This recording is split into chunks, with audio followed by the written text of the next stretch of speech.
আনন্দ লীলাময় বিগ্রহ। এই দেখুন মহাপ্রভুর বৈশিষ্ট্যের কথা বলা হলো।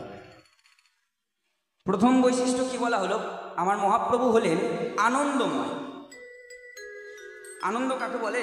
প্রকৃত আনন্দ কাকে বলে মায়েরা? প্রকৃত আনন্দ বাবারা বলো দেখি। বাবারা অনেক দূরে চলে গেছে আমার থেকে। প্রকৃত আনন্দ বাবারা তাস খেলো? পাড়ার ক্লাবে বসে তাস খেলা হয়? বলো, এটা বাস্তব কথা। তাস খেলো তো? বেশ, মায়েরা একটু বলো তো নিজের মনের কথা। এই যে বাবারা পাড়ার ক্লাবে গিয়ে তাস খেলে, এটা কি তোমাদের ভালো লাগে? লাগে? লাগে না? তাহলে দেখো বাবা, তুমি তাস খেলে আনন্দ পাচ্ছ, বাবারা তাস খেলে আনন্দ পায়, নিজের মনে কিন্তু আনন্দ পায়। কিন্তু দেখো, নিজের মনে আনন্দ পেতে গিয়ে অপরকে নিরানন্দ দান করা হচ্ছে। তাহলে এটা প্রকৃত আনন্দ না। আচ্ছা, এটা বাবাদের জন্য বললাম, এবার মায়েদের জন্য একটা বলি। মায়েরা প্রতিদিন সন্ধ্যেবেলায় টিভিতে সিরিয়াল দেখো, এটা একটা ডেলি রুটিন, কাজের ফাঁকে। এইবার আমি বাবাদেরকে জিজ্ঞাসা করি, সাউন্ডটাতে একটা হামিং আসছে একবার পিছনে পিছনে। হ্যাঁ, জোরে কথা বললেই আসছে পিছনে একটা। জয়নিতাই। আচ্ছা, এই যে মায়েরা সিরিয়াল দেখে, বাবারা একটু বলো তো, এই সিরিয়াল দেখাটা কি তোমাদের খুব ভালো লাগে? বলো, একটু কথা বলো আমার সাথে। বাবারা বসেছেই তো রাস্তায়। ও বাবা, যার ভালো লাগে সে তাই দেখে। কিন্তু সত্যি কথা বলছি, বাবারা কোনোদিন নিজের এতটা সাহস নাই যে মায়েদের উপরে কথা বলতে পারবে, তাই না? এত সাহস বাবাদের এখনো হয়নি, আর কোনোদিন হবেও না। হয় বাবারা মায়েদের উপরে কথা বলতে পারবে। তাহলে দেখো, তোমরা সিরিয়াল দেখছো, নিজের আনন্দ পাচ্ছ, কিন্তু ঘরে কাজ থেকে একটু দূরে সরে যেতে হয়। সেই সময় আমরা এতটাই মিশে যাই তার সাথে। তাহলে নিজে আনন্দ পেতে গিয়ে অপরকে নিরানন্দ দান করা হচ্ছে, এটা কিন্তু প্রকৃত আনন্দ নয়।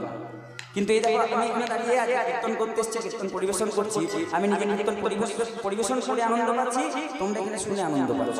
বলো, এই যে আমার কীর্তনটা শুনে তোমাদের কাউকে খারাপ লাগছে কি? মানে কাউকে কি আমি নিরানন্দ দান করছি? সেটা নিশ্চয়ই হচ্ছে না। তাহলে আমি কীর্তন করে আনন্দ পাচ্ছি, তোমরা শুনে আনন্দ পাচ্ছ। এই জায়গাটি হলো হামি হাসছে দাদা পিছনে।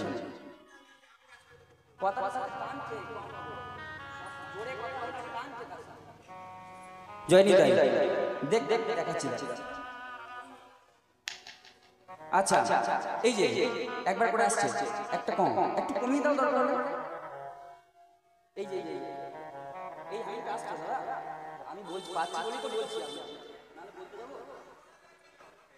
জয়নিতাই। আচ্ছা, তাহলে আজকে আমি এখানে কীর্তন করে আনন্দ পাচ্ছি, তোমরা শুনে আনন্দ পাচ্ছ। এই হচ্ছে প্রকৃত আনন্দ। তাহলে আমার চৈতন্য মহাপ্রভুর প্রথম বৈশিষ্ট্য রূপ গোস্বামী পাত্রী বললেন, আমার মহাপ্রভু হলেন আনন্দময়। এর পরের বৈশিষ্ট্য বলে দিলেন, আমার মহাপ্রভু হলেন লীলাময়। এই দেখুন, ভগবান যা যা করেন সেটাই কিন্তু একটা করে লীলা হয়ে যায়। দেখা গেল আমার চৈতন্য মহাপ্রভুর পৈতে হলো, আবার আমারও পৈতে হলো। তাহলে যেখানে আমার পৈতে হলো সেটা কিন্তু একটা সাধারণ ঘটনা, যে হ্যাঁ অমুক দিনে আমার পৈতে হয়েছে। কিন্তু যেখানে চৈতন্য মহাপ্রভুর পৈতে হলো সেটা কিন্তু কোনো সাধারণ ঘটনা নয়, সেটা কি হয়ে গেল? একটা লীলা। যেখানে আমার বিবাহ হলো সেটা কিন্তু একটা সাধারণ ঘটনা মাত্র, যেখানে মহাপ্রভুর বিবাহ হচ্ছে বা ভগবানের বিবাহ হচ্ছে সেখানে সেটা কিন্তু হয়ে গেল লীলা। তাহলে ভগবান প্রতিটা মুহূর্তে মুহূর্তে লীলার প্রকাশ করে। তাহলে তার দুটো বৈশিষ্ট্য কি কি পেলাম?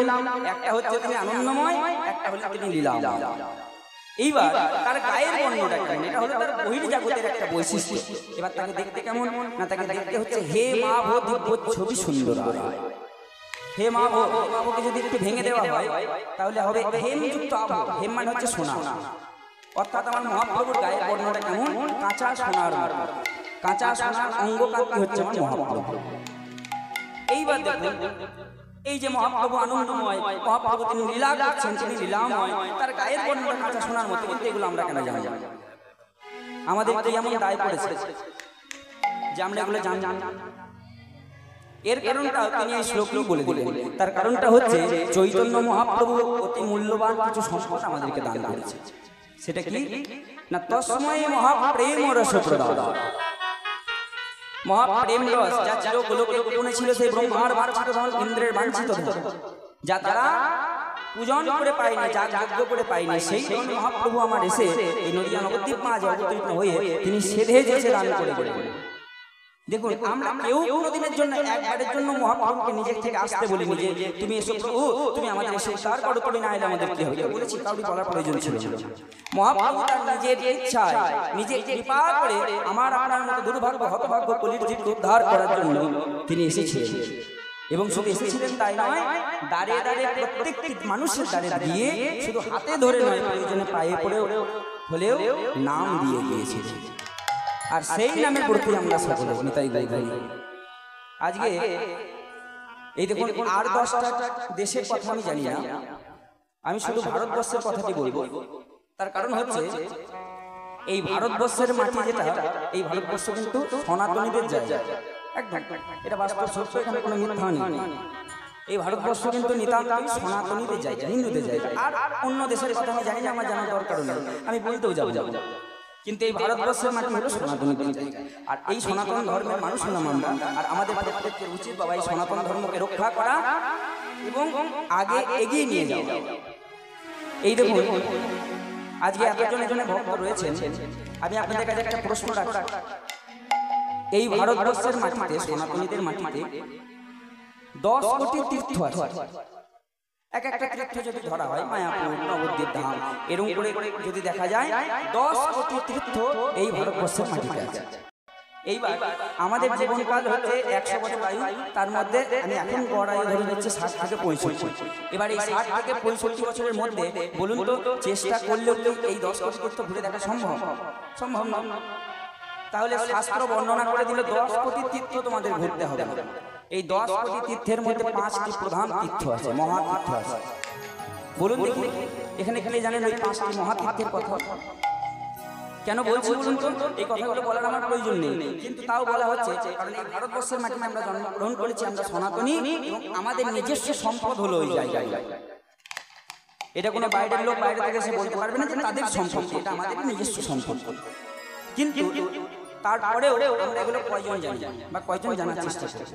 আমি তো বলেই দিলাম 10 কোটি তীর্থ আমাদের ঘুরে দেখার মতো সামর্থ্য নেই বা সম্ভব হবে না কোনোদিন। তাহলে 5টি মহাতীর্থ শাস্ত্র আমাদের বলে দিল, এই 5টি মহাতীর্থ জীবনে একবার হলেও ঘুরতে হবে। যদি কেউ না ঘুরতে পারে, তার জীবনে আসা যাওয়াটাই বিফল। আচ্ছা, কেউ একজন বলুন এই 5টি মহাতীর্থের নাম কি কি? আচ্ছা, মা একটা বলেছে, সেটা হচ্ছে কাশী, গয়া কাশী। বেশ, আর না, বৃন্দাবন নয়। কারণ হচ্ছে বৃন্দাবন বলে দিই, বৃন্দাবন কখনো তীর্থ নয়, বৃন্দাবন হলো প্রেমের জায়গা, বৃন্দাবন হলো ভাবের জায়গা, বৃন্দাবন হলো ভগবানের জায়গা।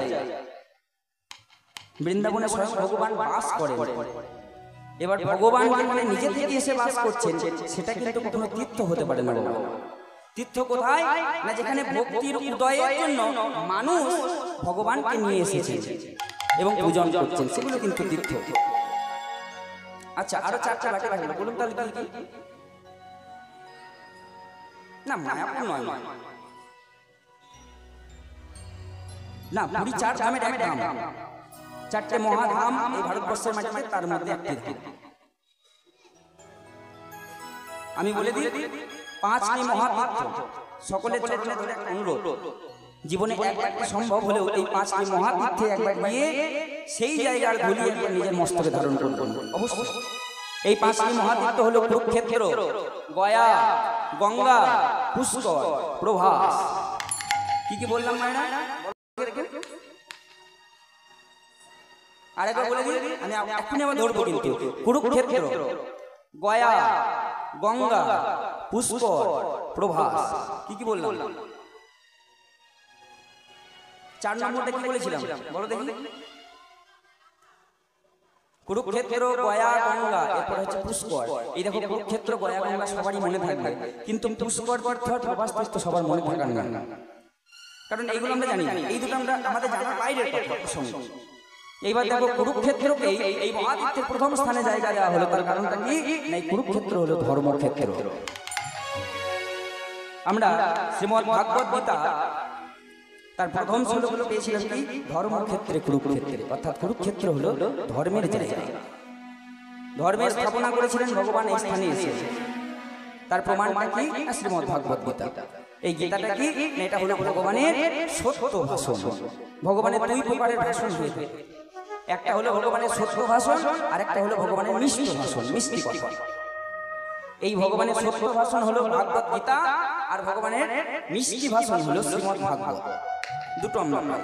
এইবার শ্রীমদ্ ভাগবতে সত্য কথাও আছে, আবার মিষ্টি কথাও আছে। কিন্তু গীতাতে যেগুলো ভগবান বলেছিলেন, যে শিক্ষাগুলো দিয়েছিলেন, সেগুলো একদম মিষ্টি কথা নয়, কিন্তু সেগুলো হলো সব সত্য ভাষণ, সত্য কথা। তাহলে এই কুরুক্ষেত্র হলো প্রথম ধর্মক্ষেত্র এবং প্রথম মহাতীর্থ। এই কুরুক্ষেত্রের মাটিতে শুধু যে ভগবান এসে ওই ধর্মের প্রতিষ্ঠা করেছিলেন তাই নয়, এই কুরুক্ষেত্রের মাটিতে আমার ব্রহ্মা তিনি শত সহস্র যজ্ঞ করেছেন। এই যে শত সহস্র যজ্ঞ করলেন, বাবা কি বলছে?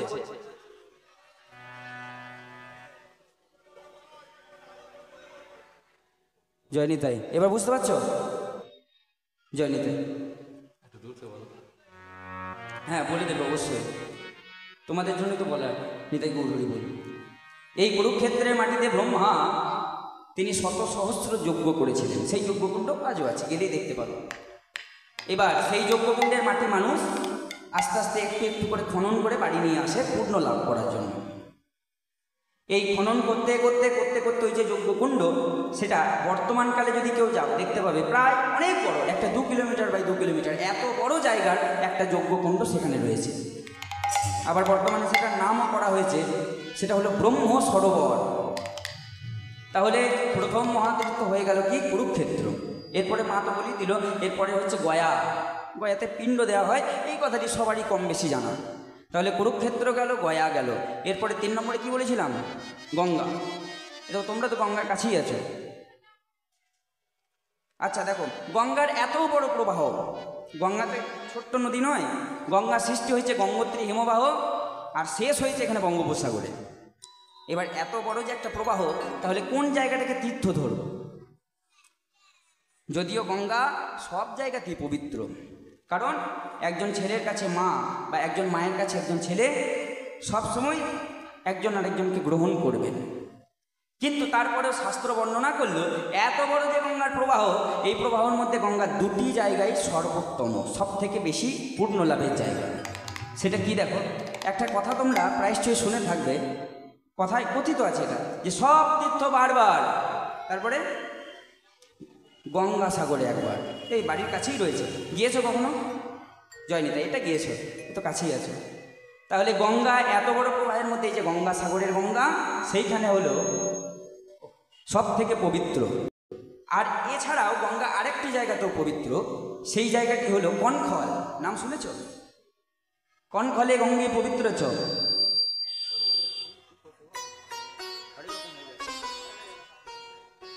কনখলে গঙ্গে পবিত্র সব থেকে। কনখল হচ্ছে হরিদ্বারের কাছে। হরিদ্বার থেকে কিছুটা দূর। যারা উত্তরপ্রদেশে মানে বাস ভ্রমণে যায়, যখন এই বাস ভ্রমণের সময়ে আমাদের হরিদ্বারটা দর্শন করানো হয়, হরিদ্বারে থাকাও হয় একটা রাত্রি, কিন্তু কনখলে নিয়ে যায় না। এবার কেউ যদি জানে, তাহলে সে যেন একবার গিয়ে হরিদ্বার থেকে ওই কনখলটাও দর্শন করে আসে। এই কনখলে সতীর দেহত্যাগ হয়েছিল। দক্ষ রাজা যজ্ঞ করেছিলেন, সতীর যেখানে দেহত্যাগ করেছিলেন সেই জায়গাটি হলো কনখল। গেছেন? জয় নিতাই। তাহলে এত বড় গঙ্গার প্রবাহ, তার মধ্যে 2টি জায়গায় হচ্ছে সর্বোত্তম, সব থেকে মহাতীর্থ। কোথায়? একটা হলো কনখলের গঙ্গা, আর একটা হলো গঙ্গাসাগরের গঙ্গা। এবার আবার জিজ্ঞেস করি, 4 নম্বরটা কি বলেছিলাম? পুষ্কর। এই পুষ্কর তীর্থটা হলো রাজস্থানে। এটা আমাদের একটু যাওয়া আসার বাইরে হয়ে যায়। আমরা চেষ্টা করি উত্তরপ্রদেশ গেলে বৃন্দাবন পর্যন্ত আমরা যাই, তাজমহল পর্যন্ত আমরা দেখে আসি, কিন্তু এই রাজস্থান আমাদের খুব কম যাওয়া হয়। এই পুষ্কর তীর্থে ভারতবর্ষের একমাত্র ব্রহ্মার মন্দির আছে, যেখানে ব্রহ্মা প্রতিষ্ঠিত এবং নিত্য সেবা হয় তার। তাহলে পুষ্কর তীর্থ হচ্ছে রাজস্থানের, দেখবে একটা বড় স্থাপত্যের হয়তো নাম শুনেছো, তার নাম হচ্ছে আজমির শরীফ। নাম শুনেছো? চুপ করে বসো মা গো। আজমির শরীফের নাম শুনেছো সবাই? এই আজমির শরীফ হলো রাজস্থানে। এবার এই জিনিসটাও আবার অনেক হয়েছে মুঘল যুগে, বর্তমান যুগের কথা বলবো না। মোগল যুগটাতে খুব হয়েছে, যেখানে যেখানে হিন্দুদের একটা বড় স্থাপত্য ছিল, সেই জায়গায় তারা বাইরে থেকে এসে হয় মন্দিরটা ভেঙে করেছে, আর নয় মন্দিরের পাশে একটা বড় কিছু করে দিয়েছে। কেন বলুন তো? যাতে রাতারাতি ধর্মান্তরিত করা যায়। এটা মোগল যুগে হয়েছে, এখনকার কথা বলবো না, কিন্তু সেই সময় হয়েছে। তাই জন্য এবার সেই সময়টাতে পুষ্কর তীর্থের খুব নাম ছিল ভারতবর্ষের মাটিতে। এইবার তাই ওই পুষ্কর তীর্থের পাশে তারা রাতারাতি এসে একটা আজমির শরীফ নামে একটা স্থাপত্য তৈরি করে দেয়। কিন্তু দেখুন হিন্দুরা, অর্থাৎ আমরা কিন্তু হিংস্র নয়, হিন্দুরা কোনো দিনের জন্য হিংস্র নয়। তারা হিংস্র হতে পারে কিন্তু হিন্দুরা হিংস্র নয়। তাই তারা কি করে দেখুন, তারা ওই পুষ্কর তীর্থকে প্রথমে প্রণাম জানায় এবং তারপরে বাড়ি ফেরার পথে যখন আজমির শরীফ তারা দর্শন করে, আজমির শরীফকেও কিন্তু তারা শ্রদ্ধা জ্ঞাপন করে। হরিবল। তাহলে চারটে হয়ে গেল, কুরুক্ষেত্র, গয়া, গঙ্গা, পুষ্কর। শেষটা কি বলেছিলাম? প্রভাস। এই প্রভাস তীর্থ হলো গুজরাটের মাটিতে। গুজরাটের সমুদ্রের তীরে দ্বাদশ জ্যোতির্লিঙ্গের প্রথম জ্যোতির্লিঙ্গের নাম হলো সোমনাথ। সোমনাথের মন্দির, 12টি লিঙ্গ শিবের 12 জায়গায় আছে, তার মধ্যে প্রথম জ্যোতির্লিঙ্গ হলো সোমনাথ। এটা গুজরাটের সমুদ্রের তীরে আছে। এই সোমনাথ মন্দিরের কিছু দূরেই এই প্রভাস তীর্থ। তাহলে মনে থাকবে এই 5টা তীর্থের নাম বললাম। আমি যদি আশেপাশে আবার আসি, কখনো যদি দেখি বা এই আসলে যদি আবার আসি, আমি কিন্তু আবার জিজ্ঞাসা করবো। আর সকলে চরণে ধরে যে অনুরোধটা করলাম সেটা যেন মনে থাকে সবার। কি বললাম বলুন তো? জীবনে একবার হলেও এই 5টা তীর্থের অন্তত একবার ওই ধুলি নিজের মাথায় যেন ধারণ করা যায়। কুরুক্ষেত্র, গয়া, গঙ্গা, পুষ্কর, প্রভাস। এই যে 5টা তীর্থ, দেখুন আমরা কতটা অজ্ঞানের মধ্যে থাকি। এই 5টা তীর্থকে আমরা ঘরে আবাহনও করি কিন্তু আমরা কেউ জানি না। ঘরে দেখবেন কোনো দেবদেবী যখন পুজো হয়, দেখবেন একটা সামগ্রী আমাদের খুব লাগে, তার নাম হচ্ছে কোষাকুষি। লাগে না? ভগবানের পুজোর সময় কোষাকুষিতে গঙ্গা জল দেওয়া থাকে। এই যে গঙ্গা জলের মধ্যে এই 5টা মহাতীর্থ, তাকে কিন্তু মন্ত্রের দ্বারা আবাহন করা হয়। বলুন, কেউ জানে? কেউ জানে না। তার কারণ হচ্ছে আমাদের ভাবনাই থাকে না, চিন্তায় থাকে না যে ব্রাহ্মণ ঠাকুরকে কিছু প্রশ্ন করি, একটু জানার চেষ্টা করি। আর ব্রাহ্মণ ঠাকুর কারো তো বাবা দক্ষিণা 50 টাকা, তার বলতে বই গেছে। এটা আমি কি জন্য বলতে যাবো বাবা? একটা টোটো ভাড়াও তো 50 টাকা, এখান থেকে ওখানে গেলে সেও 50 টাকা নিয়ে যাচ্ছে। আমরা এগুলো জানার চেষ্টা করি না। এই দেখুন এত বড় বড় এতগুলো জায়গার কথা বললাম, সেই 5টি মহাতীর্থকে ওইটুকু কোষাকুষির মধ্যে আবাহন করা হয়। সেই পঞ্চতীর্থ আমাদের ঘরেই রয়েছে। আর আমাদের চরিত্রের কথা বলবো একটু। আমরা বসে কীর্তন তো শুনছি, আমি বসে হরিনাম কীর্তন করছি, গাইছি, কিন্তু আমরা বাবা কলির জীব তো, আমাদের চরিত্র বড় সাংঘাতিক। এই চরিত্রের কথা যত না বলবো ততই ভালো। চরিত্রের কথা একটু বলি। দেখুন যখন উঠলো চরিত্রগুলো কেমন বলুন তো? এই দেখুন এইখানে ভগবানের মূর্তি রয়েছে, ভগবানের পুজো হয়েছে, এইখানে আমরা ধূপকাঠি জ্বালিয়েছি তো। আমরা ঘরে সকাল রাত্রে সবসময় ধূপকাঠি জ্বালাই। তাহলে যে মন্দিরে ভগবানের মূর্তি রয়েছে সেইখানে আমরা ধূপকাঠি জ্বালাচ্ছি। আর যে হৃদয় মন্দিরে, আমরা সকলে জানি হৃদয় মন্দিরে কিন্তু ভগবানের বাস। তাহলে মন্দিরে যেখানে ভগবানের মূর্তি রয়েছে সেখানে ধূপকাঠি জ্বালাচ্ছি, আর হৃদয় মাঝে যেখানে ভগবান রয়েছে স্বয়ং বাস করছে সেই মন্দিরে আমরা কি জ্বালাই? বিড়ি জ্বালাই। বলুন, জ্বালাই না? আবার এই বিড়ি পান করতে আমরা একটু দ্বিধাবোধ করি না। যেখানে ভগবানের মন্দিরে বা ঘরের মধ্যে যদি একটু বেশি আমরা ধুনো দিয়ে ফেলি, দেখবেন ধুনোতে, সেই ধুনোতে আমরা আর শ্বাস নিতে পারি না, আমাদের কত কষ্ট হয়। ধুনোর পরিমাণ যদি একটু বেশি হয়ে যায়, তাহলে চিন্তা করুন তো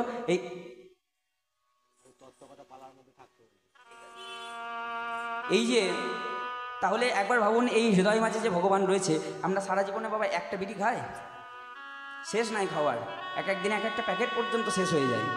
তাহলে ভগবানের কতটা কষ্ট হচ্ছে। তাহলে ভগবান এত কষ্টের মধ্যে আমাদের হৃদয় মন্দিরে থাকবেন কেন? হরি বল, জয় নিতাই। আজকে আমার শ্রীমন মহাপ্রভু চৈতন্য মহাপ্রভু তিনি কি করেছেন না, জয় রে গোড়া নদিয়া নগরে, শ্রীবাসের গৃহে প্রভু আমার নাচে প্রেম ভরে। শ্রীবাসের অঙ্গনের মাঝে প্রভু আমার নাম সংকীর্তনের মতো। আর এই নাম সংকীর্তন করতে করতে তার ভক্তগণের দিকে যেই না চেয়ে দেখলেন ভক্তগণ কারা কারা রয়েছে না, ওই শ্রী অদ্বৈত শ্রীবাসাদি ভক্তগণ মেলে। শ্রী অদ্বৈত শ্রীবাসাদি ভক্তগণ মেলে, ওই শ্রী অদ্বৈত শ্রীবাসাদি ভক্তগণ মেলে। শ্রী অদ্বৈত শ্রীবাসাদি ভক্তগণ মেলে। প্রভুর সনে নাচে সবে দুটি বাহু তুলি, আর প্রভুর সনে নাচে সবাই দুবাহু পসারি। সকল ভক্তগণ নাচেছে, ভক্তগণ নাচে রে, দেখো ভক্তগণ নাচেছে, ভক্তগণ নাচেছে। দুটো হেমেদণ্ড বাহু তুলে ভক্তগণ নাচেছে, দুটি হেমেদণ্ড বাহু তুলে ভক্তগণ নাচেছে। চৈতন্য মহাপ্রভুর ভক্ত মানে কি ওই শ্রীবাস অদ্বৈত আচার্য শুধু এরাই? আপনারাও তো ভক্ত, তাহলে সেখানে শুধু ওই শ্রীবাস অদ্বৈত এরাই হাত তুলে নৃত্য করছে তাই নয়, সকলে হাত তুলুন যতজন আছেন। আজকে এই অঙ্গন হলো শ্রীবাস অঙ্গন, আর এই অঙ্গন মাঝে থেকে আমরাও একটু নৃত্য কীর্তনে মাতবো। আজি ভক্তগণ নাচিছে, ভক্তগণ নাচিছে, তারা হেমদণ্ড বাহু তুলে, ভক্তগণ নাচিছে, আহিম দণ্ড বাহু তুলে ভক্তগণে এই দাঁড়া নাচিছে। হাতগুলো নামিয়ে নিল যে, ওরে বাবা আমাকে নামাতে হবে। এই দেখো পিছন থেকে ফ্যানটা দিয়েছে তো, বলে একটু সুখের জিনিস দেখতে গিয়ে দেখো ফ্যানটা দিয়েছে, এইটা বারে উড়ে উড়ে সামনের দিকে চলে যাচ্ছে। কি মুশকিল বলো দেখি, এই কেমন পরিবেশের মানে কেমন পরিবর্তন আবার আবহাওয়ার। কাল পরশু যেখানে গান করছিলাম, পরশু ছিলাম ওই ধুলাগড়ের কাছে একটা জায়গাতে, ওই কি নাম গো, পল্লেপাড়া, গন্ডলপাড়া, পল্লেপাড়া, যাই হোক ওইখানে আবার সারাদিন বৃষ্টি হলো, দিয়ে সন্ধ্যেবেলা যখন গান ছিল রাত্রি 10টা থেকে, তখন আর বৃষ্টি হয়নি। তো তাও বৃষ্টির মধ্যেই ভক্ত ছিল, তো সেখানে আমাদের শীত করছিল গান করতে। আবার কালকেও গরম ঠান্ডার মধ্যে দিয়ে রাতে কোনো রকমে গেছে, আবার আজকে দেখুন কেমন গরম পড়ে গেছে। নিতাই গৌর হরি বল। তাহলে হাতগুলো নামিয়ে নিলে কেন? আমরা এত নাম করছি দেখছো, এই দেখো দোষ নাই। জয় নিতাই। সকলে হাত তোলো, হাত নামিয়ে নেবে না। এবার হাতগুলো একবার এদিকে বামে হেলাও যতজন আছো, কই একবার ডান দিকে, একবার বামে, একবার ডান দিকে, আবার একবার বামে, আবার একবার ডান দিকে। ভক্তগণ নাচিছে, ভক্তগণে নাচিছে, তারা হেমদণ্ড বাহু তুলে, ভক্তগণ নাচিছে, তারা হেমদণ্ড বাহু তুলে, ভক্তগণ নাচিছে, তারা মুখে হরি বলে, ভক্তগণ নাচিছে, তারা মুখে হরি হরি বলে ভক্তগণে নাচিছে। তারা মুখে হরি বলে, ভক্তগণ মায়েদের হাত ধরে গেল, হরি বলে ভক্তগণ নাচিছে। হেমদণ্ড বাহু আজি জয় ধ্বনি, তাই গৌর হরি হরি বল। হেমদণ্ড বাহু তুলে, হেমদণ্ড বাহু তুলে ভক্তগণ নাচিছে, হেমদণ্ড বাহু তুলে ভক্তগণ নাচিছে, হেমদণ্ড বাহু তুলে ভক্তগণ নাচিছে, হেমদণ্ড বাহু তুলে হরি হরি বলেছে। এই চৈতন্য মহাপ্রভু আমার নৃত্য করছে ভক্তগণের সঙ্গে, আর এই নৃত্য করতে হঠাৎ আমার মহাপ্রভুর কি হলো জানেন? আজি নাচিতে গোড়া স্তম্ভিত হইল, প্রিয়া বলি প্রভু আমার ডাকিতে লাগিল, ডাকিতে লাগিল। মহাপ্রভু এই নৃত্য কীর্তন করতে হঠাৎ করে কি বললেন? প্রিয়া বলে ডাকছে, প্রিয়া।